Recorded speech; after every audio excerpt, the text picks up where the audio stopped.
Hello, everyone. My name is Anthony Cassio. I am the EVP of Employer Solutions here at JobTarget.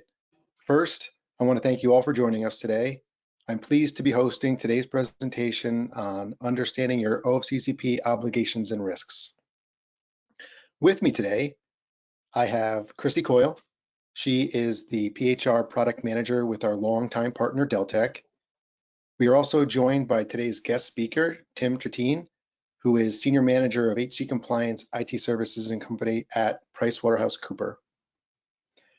During today's presentation, we will provide an overview of the OFCCP, share why compliance matters, take a look back at the OFCCP in 2021, and look ahead to what's coming from the OFCCP in 2022. And don't worry, we've also reserved plenty of time at the end of the presentation for Q&A, so please feel free to ask all questions as they come up in our chat section of the webinar window below. But in the interest of time, we're going to do our best to answer them all at the end. If we don't get to your question, please be sure to follow up and we will definitely address it with you after. Now, before we get started today, I must mention that we are not attorneys. This presentation is for general information purposes only and is not intended to offer legal advice or to guarantee regulatory or legal compliance. For legal guidance, please consult with the appropriate legal or compliance professional. The opinions expressed here in this webinar are those of the presenters and may not represent the opinions of their respective employers. With that being said, I would be pleased to pass the baton to Christie, today's moderator, to kick things off. Christie? Thank you so much. And to reduce the distractions, I'm going to take myself off of video. So, thank you everyone for joining us today. Deltek and JobTarget are absolutely excited to partner on a very important subject. And we hope that you find, the content very valuable and helpful. So let's go ahead and get started.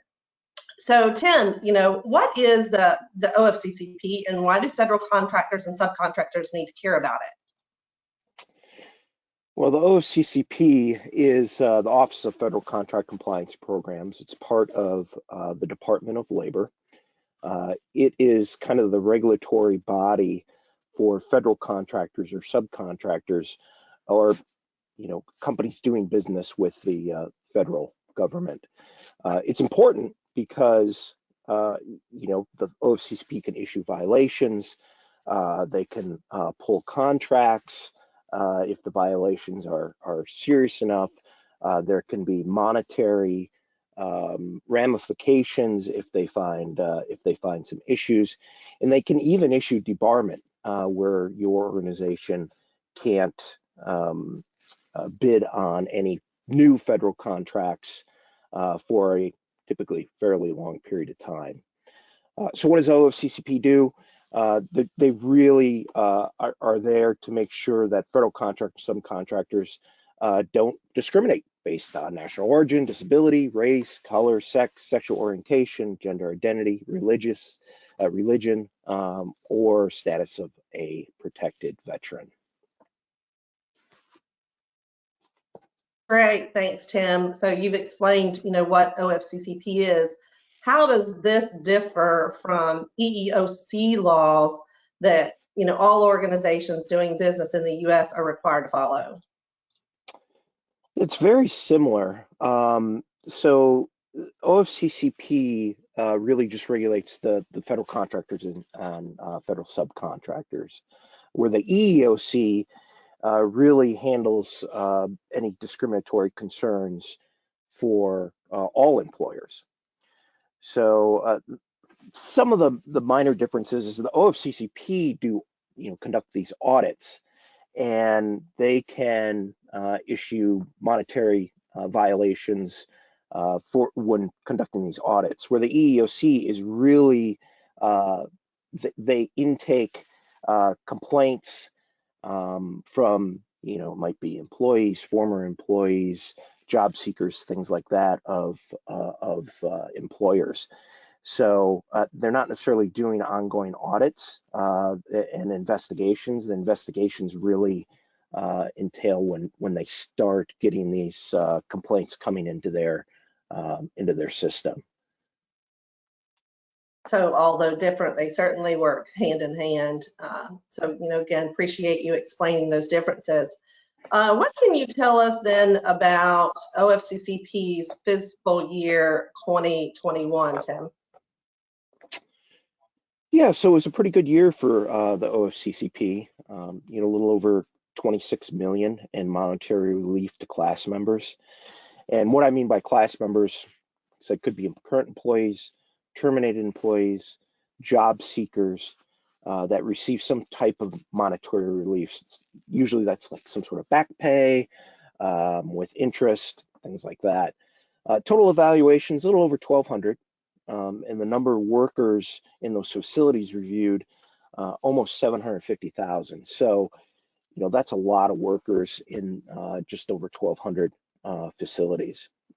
So the OFCCP, they have kind of the ongoing audits, kind of scheduled audits or compliance reviews. And then they also intake complaints. So a employee or let's say job seeker or terminated employee can call the OFCCP and file a complaint. So some of the top complaints received of the OFCCP: retaliation, disability, it's typically around an accommodation request, harassment, wage and pay type issues, and wrongful termination. You would think at least wrongful termination would be on the top. Folks that are terminated, they think probably always wrongful. And then the top violations is a written affirmative action plan, record keeping, kind of the supporting documentation, hiring, and then salary and pay. And this information in these next couple slides is from the OFCCP by the numbers site. So essentially, you can just Google OFCCP by the numbers, and that site should come up, and you can see some of this data. But we broke it down and kind of simplified it for everyone to review. Great, thank you for referencing the OFCCP by the numbers. Good information to have. Hearing now that OFCCP does do audits based on complaints, is this generally how they approach audits? Do they target complaints first? Yeah, it depends. The OFCCP is understaffed, so obviously if they're getting a ton of complaints in from for one employer, then they'll probably start doing some investigations. But they have the regular schedule audits, they have the complaints coming in, so that's a bit of a balancing act for them at this point. So we talk about the monetary relief for class members. Almost 42% from that monetary relief came from pay discrimination case. So we talk about wage, hour, things like that. Pay discrimination. You have a male doing the same job. They have the same kind of background, education. They've been in the role for about the same time. You have a female in that same job. Everything else is equal, but the male's making 20% more. That's where these types of discrimination cases come in. And it was about 22,000 class members that received some sort of monetary relief. So if you look at the chart, majority were African American. Then you have female, male, white or white, Asian, Pacific Islander, and then Hispanic. So, and then this isn't going to come out to be essentially 100% because you may have African American female. So kind of counted twice in these percentages. And then you look at kind of these top complaints. You see over 30% is retaliation. So this is someone calling in. And everyone needs to remember that retaliation can be its own complaint and can be its own violation. So for example, you may have an employee that files a complaint with the OFCCP, but there's no merit to it. But instead of working with that employee and maybe doing an investigation, things like that, you terminate that employee or you demote them or you transfer them to a less appealing job or something like that.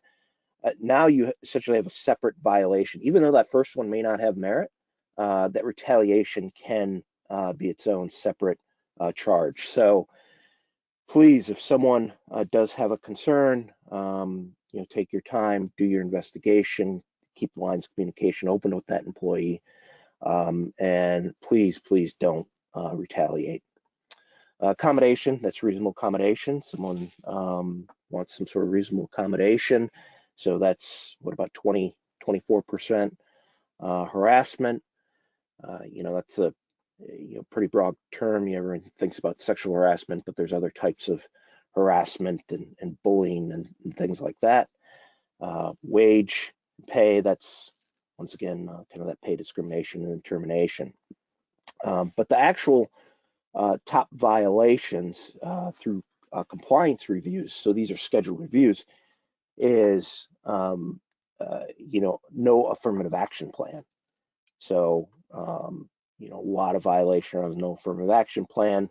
Then you have record keeping, and that is kind of all encompassing of all these different regulations. So maybe you weren't able to supply a applicant flow log. Maybe you were missing a affirmative action plan. So now you're, kind of getting dinged for not having affirmative action plan and record keeping because it's non-existent. So keep your records, keep them for 3 years. Third is hiring, and then salary. So you kind of have that pay discrimination there as well. Great, thank you for those details on, class members and top violations, top complaints. So can you tell us some of the risks that companies face with not having an affirmative action plan in place? Yeah, so the risks have really increased here and will shortly with the new contractor portal that the OFCCP has launched. And we'll get into that a little later in this webinar. But there's going to be a lot of risks with that if you don't have affirmative action plan. But also, these affirmative action plans are your kind of your roadmap to help identify potential discriminatory practices within certain groups. So maybe you see that you're only hiring certain folks for certain positions. Maybe it's only males in certain type of positions and not females. That doesn't mean that there's intentional discrimination, just be females aren't applying to it. But it gives you some insight on what's happening within your organization with terminations, promotions, hires, things like that. So you can help correct those issues that you may have. A lot of this for the majority of federal contractors and subcontractors, this isn't intentional. This is disparate impact that is discovered through these analyses within the affirmative action plan that they would have never known unless they actually had that affirmative action plan. Plus, it's required to have one if you're a federal subcontractor or federal contractor. Definitely beneficial to have the AAP plan in place. And as you said, it's required for those government contractors and subcontractors. So, tell us, I know that the next thing we want to move on to is jurisdictional thresholds, and can you talk about those and why they matter? Yeah, so this is, these are the 3 areas that the OFCCP has jurisdiction over. So you have Executive Order 11246, and this covers, race, gender, religion, sexual orientation, sexual identity. So there's certain thresholds where you actually have to have the affirmative action plan. So in Executive Order 11246, you have to have 50 employees and a contract of 50,000 or more. That 50,000 or more is not a lot for a federal contract or maybe even a subcontract. So, you want, if you don't know, you want to kind of work with your contracts folks to see, if you have some of these clauses in place in these contracts, and we'll talk about that a little later too. Construction, Executive Order 11246 is a little different. You don't need affirmative action plan, but they have to follow 16 specifications. So there's 16 different things that they have to do, and they have to be able to prove that they're doing it during a OFCCP compliance review. Then you have Section 503 of the Rehabilitation Act, and this is for individuals with disabilities. So 50 employees and a contract of 50,000 or more, you have to have a separate affirmative action plan for that. So, if you have 50 employees, $50,000 in a contract, at least $50,000 in a contract, you're gonna have a affirmative action plan 11246, one for Section 503. And then for VEVRA, which is for the protected veterans, that's 50 employees and a contract 150,000 or more. So you'd have a separate affirmative action plan for that as well. So those numbers matter. It doesn't take a lot to get to those numbers, especially if you're what you call a prime federal contractor, where you're doing business directly with the federal government, instead of a subcontractor where you're doing business with the prime federal contractor. So, like I said, sometimes your contracts folks can help you navigate this to figure out, hey, are you actually are you required to have these affirmative action plans or not if you hit these thresholds? So know your numbers for sure. Well, regarding thresholds, then, how do companies keep track of their efforts? I would think that record keeping and reporting is extremely important. Yeah, it's key, and it covers, and that's why it's fairly high on the violations, because it covers so many different things. Like I said, you have to track, make sure you have an applicant flow log of individuals that applied to positions and met and were considered, so they met the internet applicant rule. Who you hired, who you terminated, who you promoted, all these things. Accommodation requests. Training your hiring managers about proper interviewing and taking interview notes so you can justify who you hired. I mean, all these things are critical, and keep them. We advise keep them for 3 years. All those records. So if someone leaves the company, don't head to the shredder with all their information, because may regret it down the road during an audit. So retain. Exactly. So, we've covered a little bit about record keeping and supporting documentation. How would organizations protect themselves against discriminatory hiring then? Yeah, I mean, once again, there's training for your recruiters, training for your hiring managers on interviewing and being exclusive. If you have someone, if you're interviewing someone that's been in the infantry in the Army for 25 years and have retired, they're probably going to interview very, very differently than someone that's been a manager for some larger organizations for some time. So that piece of it is important. Interviewing individuals with disabilities and how to handle those types of interviews. Always hire the most qualified applicant. Now I know there's some exceptions there with veterans and Native Americans if they fall into those areas or jurisdictions, but it's really your best defense is the most qualified applicant. You want to create diverse applicant pools, so get out there and develop community-based organizations, those relationships with community-based organizations, getting jobs to diverse diverse job sites, document everything. and follow the processes. So what happens is, you have organizations that have these processes in place where they start to get in trouble is when they start to kind of, oh, well, we're not going to do that step, and we're going to do a different step, and we're just going to skip this step, and it's going to cause some issues down the road. Especially if you start to show some discriminatory hiring in your affirmative action plan, where you're just hiring certain groups for certain types of jobs. Along those same lines, then, what can organizations do to potentially avoid salary discrepancies?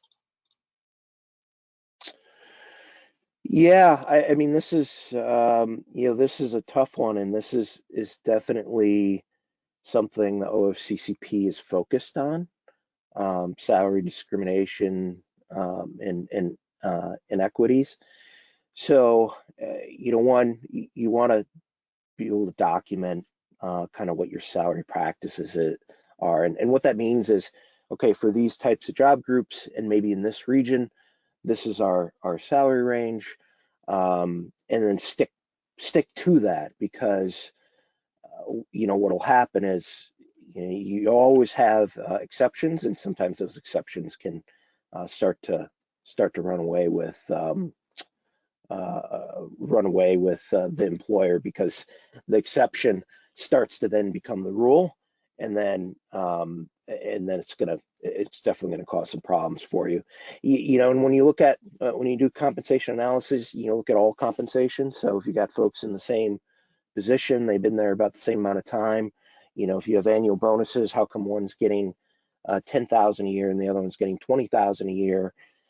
You have to look at all those types of things to help cover yourself. So, document what you're going to do, stick with it, try to limit your exceptions, and hopefully you'll be in good shape. But it's tough, because it's just, you have different educational levels that are maybe in positions, you have different experience levels that are in positions that will cause these salary discrepancies. But you have to figure out what your comfort level is. If you have folks that are kind of equal, what are you comfortable with? Is it a 5% salary discrepancy? Is it 10%? That's something that the organization has to look at and go, what type of risk are we comfortable with here? Great. I think we're ready for just a few of your initial key takeaways. Yeah, I mean, written affirmative action plan, critical, especially now. Retain your records. Make sure you have good hiring and pay practices in place, and follow them. And it's not to say you may have to adjust some of those practices from time to time, and that's okay. But just it needs to be strategic in nature when you're making these changes. Typically, you would adjust those practices when you're starting to see some disparate impact somewhere. That's when you would make some of those changes. But yeah, you just have to keep an eye on it, and continue to analyze frequently, maybe on a quarterly basis, on what you're seeing with hiring and pay and things like that, so you can start to catch it early instead of 12 months down the road. Great. So, thank you for that. A few takeaways up front. I know we have a few more later on in this session, but what does the future look like for OFCCP compliance? Yeah, so we have, there's been some new directives, pay equity audit directive, which really kind of enforces a previous directive, a rescinding of a handful of directives from the previous OFCCP director. And then then the OFCCP contractor portal, which is obviously has the majority of the contractor community talking just about what it all means now and in the future. So based on these few changes, then can you go into a little bit more detail about the pay equity directive? Yeah, I mean, it reinforces really previous directives on pay equity audit. Where it shows, it basically states that the contractors need to conduct an annual assessment of their compensation program. What's interesting about that, it doesn't really break out what that looks like. So there's a million different ways you can analyze compensation. And so you may analyze it one way and discover, hey, there's no real issue here.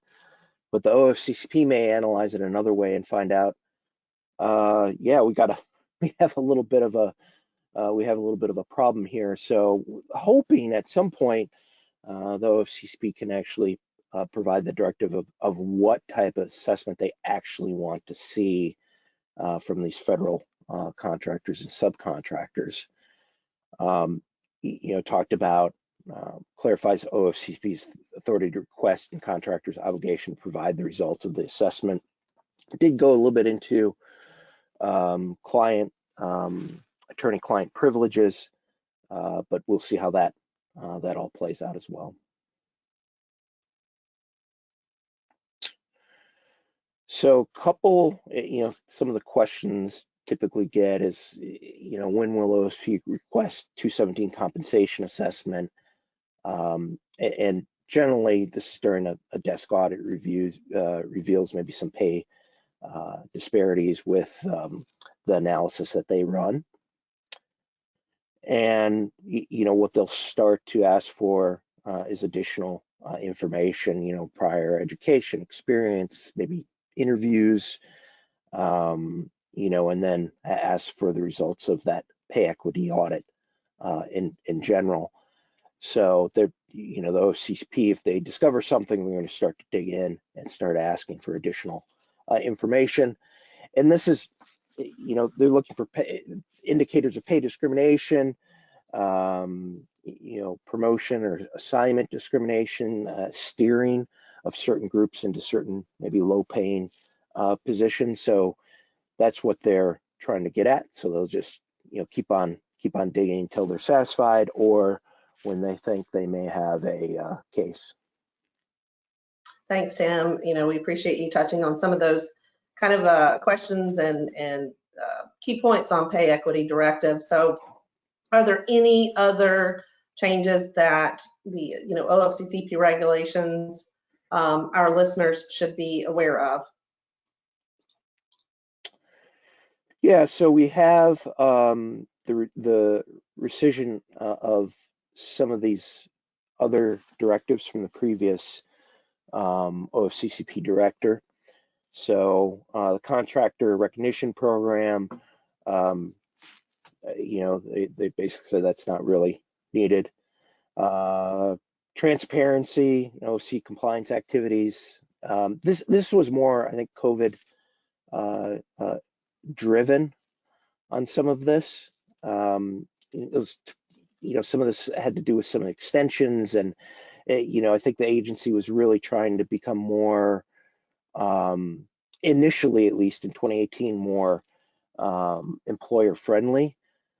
So, authorized an automatic 30-day extension for submission, compliance evaluations, and additional automatic 45-day scheduling delay. So in 2018, it was more of, they're trying to be more employer friendly, and then it pushed into, COVID, where these absolutely made sense, and the OCC rescinded that directive. And efficiency and compliance evaluations, as Directive 2020-2, affirmed efficient progress of evaluation, professional conduct by OFC staff, and neutral scheduling of compliance evaluation. So OFCCP essentially said, we're going to be professional. We really don't need this directive, and the scheduling may or may not be neutral in the future. This one I thought was really interesting because certainty in OFC policies and practices.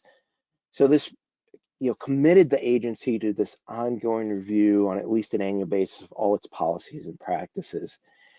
And OFCCP said, well, we don't really need this. Now, federal contractors and federal subcontractors have to review all their policies for the most part on an annual basis, have to update their affirmative action plans, but the OFCCP, as the agency, didn't believe this was necessary. Great. So in addition to the OFCCP rescinding those previous directives, I hear that there's a new contractor portal. Can you tell us a little bit about it and why federal contractors need to pay attention to it? Sure. So this is this portal has been up now since I guess late March, and by June, federal contractors and subcontractors that meet those thresholds that they have to have affirmative action plan have to certify under the threat of perjury that they have an updated affirmative action plan. So June 30th is the deadline, and you have to go into this portal, register, several steps in there to get the information needed, and then certify that you have affirmative. Now, you don't have to upload the affirmative action plan. You just have to certify. So the benefit to this for the OFCCP is they kind of know who the prime federal contractors out there, but they really don't know who the subcontractors are out there.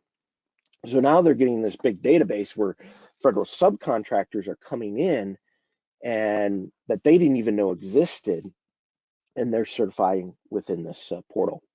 So it also may be some low-hanging fruit for them if they know who the prime federal contractors are, and they see that they haven't certified in the portal. They may, it's speculation, but they may be added to the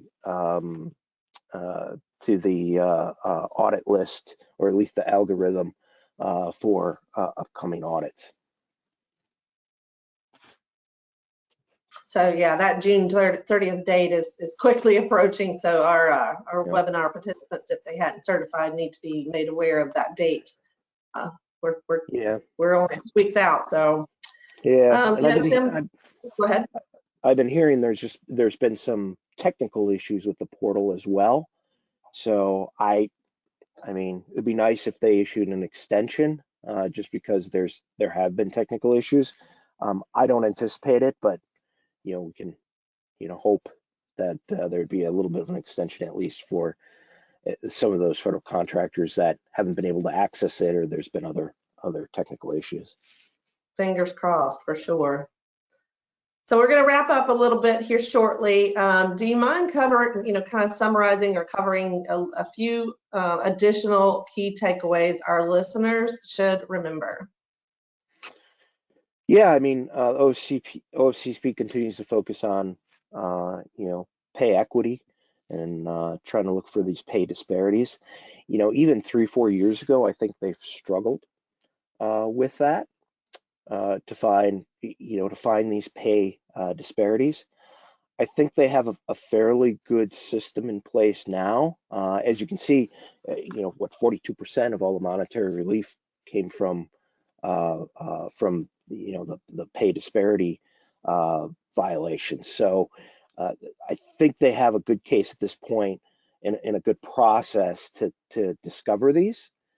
So that will continue to be a focus for them. OFCCP, not as employer friendly as before. I think what we're going to see is some of these audits drag on for many, many months, maybe even years. Before it was kind of, hey, if there's nothing there, there's nothing there. Just close it out. And now it feels a little bit like if there's nothing there, just keep looking. So you may see some of these drag on for a while. So yeah, June 30th. Make sure your company has affirmative action plan. If you're within those thresholds, are you taking necessary steps to certify? So make sure you have everything in place.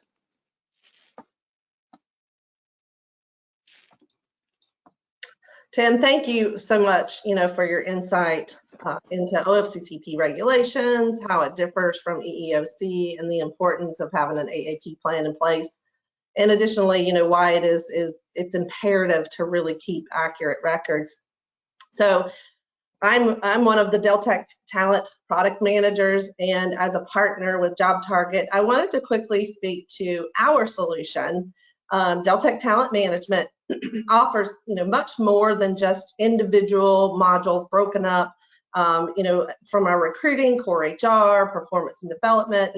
Deltek Talent Management is the tool that connects your projects and your people for the future of the firm. It's really time to view human capital management as an integral part of strategic planning, and Deltek Talent Management is that tool that helps increase your visibility with analytical and predictive capabilities. Stop reactively managing your people and really start optimizing your workforce. So, let's talk a few points about with Deltek Talent Management, what you can accomplish. So you'll be able to speed up your recruiting by building talent pools, using social advertising, sending out drip campaigns to support candidate relationships, and then also by using our job board integration with JobTarget.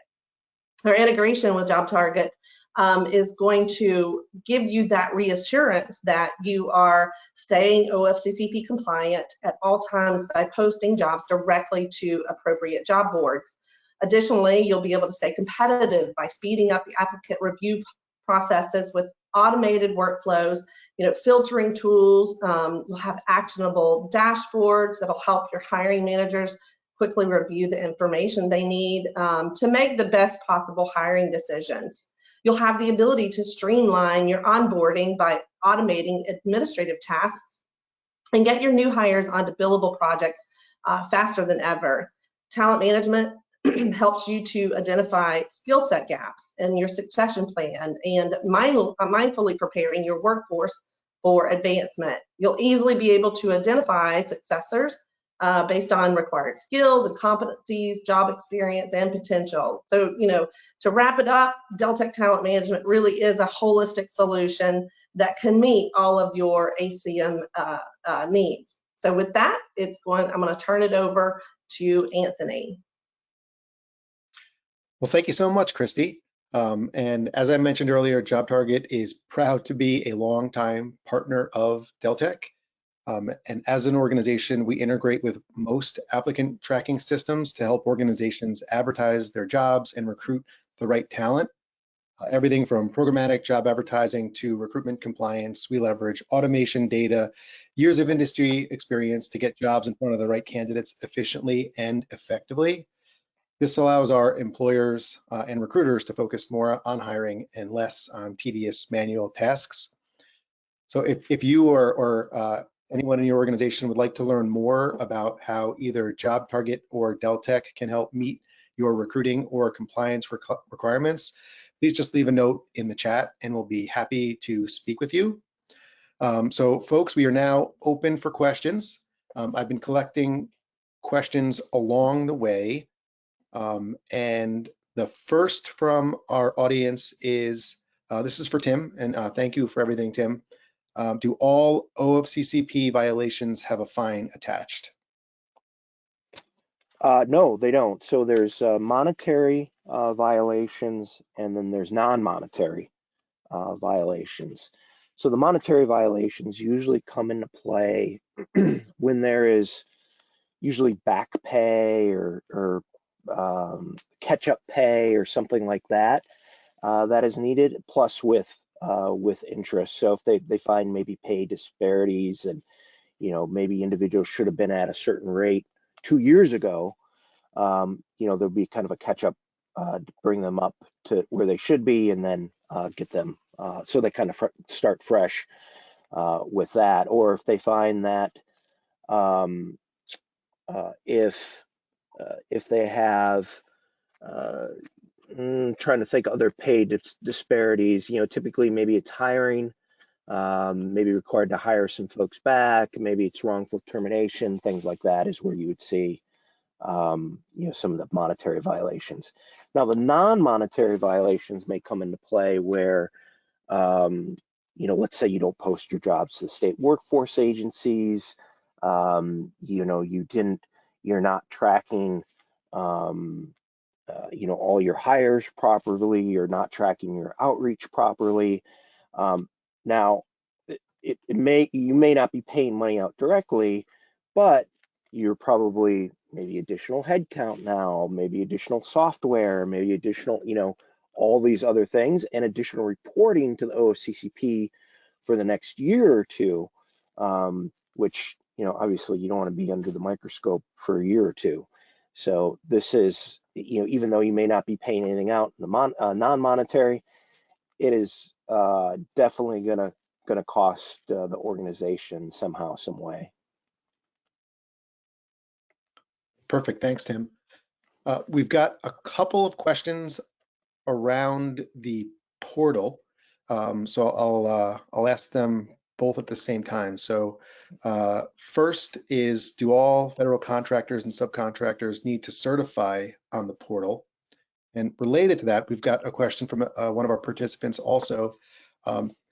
Is the portal meant for all contractors, or are there size limits for the contractors?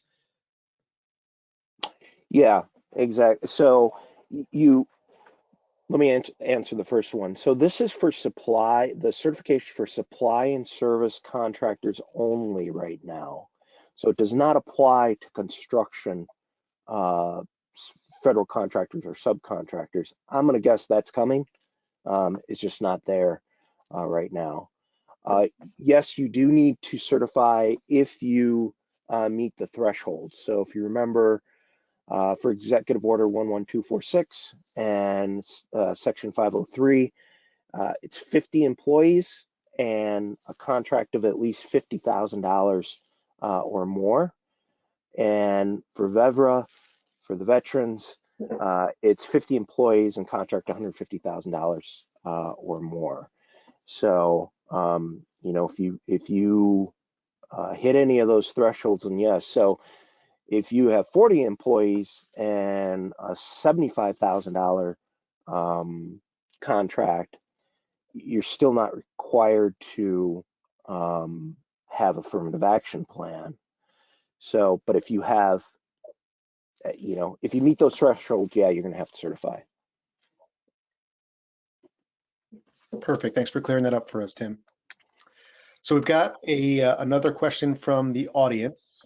Has to do about mergers and acquisitions, which could be tricky. But if we acquire a company that is still a subsidiary, do they need to register them separately on the OFCCP portal?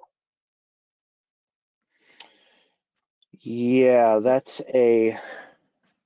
to require a company that's subsidiary. I think it comes down to, do they have a separate FEIN, a Federal Employer Identification Number, or if they're using the same, if they're going to use the same number of the company that has acquired them. So if it's separate, yeah, you probably want to do it separately. If it's the same, you probably want to, just put them in as one. But I would, on that one especially, talk to, who you're either definitely your internal counsel or external counsel, and if you're using an affirmative action plan vendor, get their opinion as well on that, just on how it's set up, because I don't have all the kind of the minute details there that may affect that process for within the certification portal. Perfect, Tim. Thank you so much. So change gears a little bit. We've got a question around violations. So what kinds of things are violations as it relates to record keeping? For example, could inappropriate feedback be a violation? inappropriate feedback, I assume inappropriate feedback would have to do with maybe a hiring manager or the interviewer putting something on a interview document that is inappropriate. That wouldn't be a record-keeping violation. The record-keeping violation usually revolves on you not having the proper records. But that type of information you definitely don't want out there, because it wouldn't be a record-keeping violation, but it could turn into a hiring discrimination case very quickly if you're seeing a lot of this. So that could be more of a training issue with hiring managers or interviewers. So you definitely want to control what goes on some of those forms, or at least have audits and reviews of that. But yeah, it sounds more like a training, maybe even an inclusion type issue that the organization needs to address. But the record keeping is more of the lack of records or incomplete records. Perfect. So we've got another clarifying question from the audience. And one of our participants was wondering if they understood us correctly, that an organization would need a separate affirmative action plan for Section 503 specifically. Yeah, I mean, some organizations kind of loop it into one, but there are requirements for the Section 503 affirmative action plan. So it may be one kind of, I don't know, I'm going to say booklet or document, but you should have a separation of some sort, because you have to evaluate your workforce.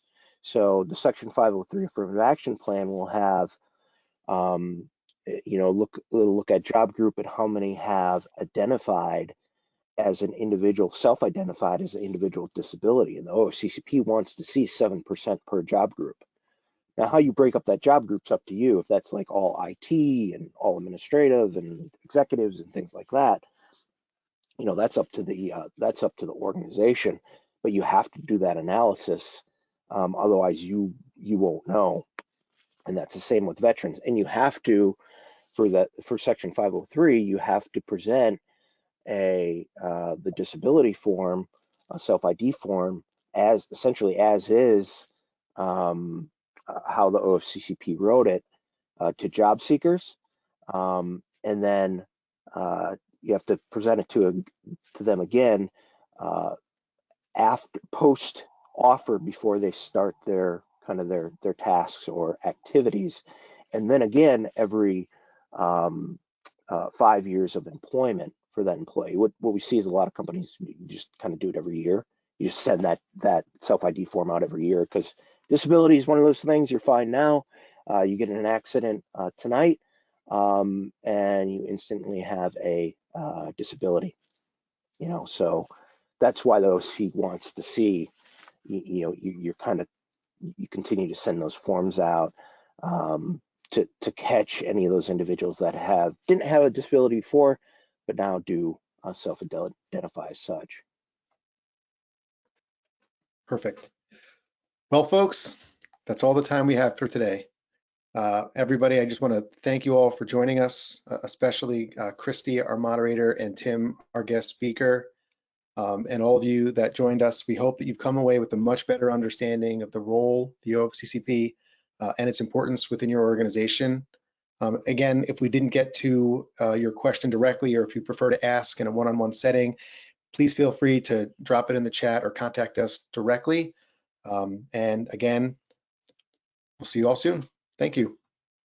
Thank you, everyone.